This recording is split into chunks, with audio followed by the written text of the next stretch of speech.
Bloomberg Audio Studios. Podcasts, radio, news. The Stock Movers Podcast, your roundup of companies making moves in the stock market, harnessing the power of Bloomberg data. I'm Tim Stenevec along with Carol Masser. Let's take a look at some stocks on the move today. We are joined by Bloomberg News cross-asset reporter Emily Griffeo. Emily, what's on your radar? Okay, so I'm looking at shares of ORCL, the ticker here being ORCL. Soaring to a record high today after an earnings beat. The software company projected a 70% gain in cloud infrastructure sales for this fiscal year. Hit a record, right? Yes, it hit a record high. And so this was all driven by the focus on AI, cloud computing.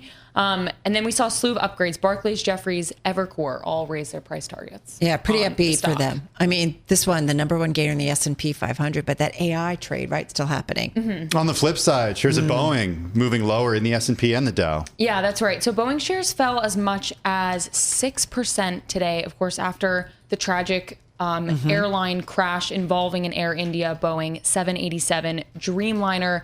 We saw a number of other airliners decline today. And then we also saw shares of General Electric decline. The plane was powered by two GE Gen X engines. So all around the news was really weighing on that, all of those industries today. As George Ferguson of our Bloomberg Intelligence team reminded us several times, Julie Johnson, too, of our Bloomberg News reporting team, saying that, until all of the investigations are done, it could turn out to be something that was in terms of maintenance issues. So, despite the stocks being under pressure, time will tell.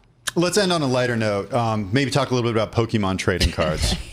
Okay, so GME, GameStop, does this have anything to do with Pokemon? Am I missing something? Pokemon trading cards. You give us what? I'm seeing that headline now. I was going to come in and say that the stock is down as much as 24%, biggest drop in a year because they're raising a bunch of money in convertible bond sales. You would be correct. Right, that dilutes the stock. But I'm also seeing, Tim, that they did said they're going to focus on growing their trading card business, which I guess is bad for the stock as well. Because they're trying just lots of different things. They're just trying a lot, yeah.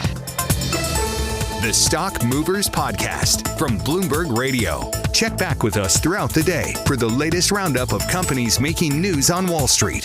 And for the latest market-moving headlines, listen to Bloomberg Radio live. Catch us on YouTube, Bloomberg.com, and on Apple CarPlay and Android Auto with the Bloomberg Business app.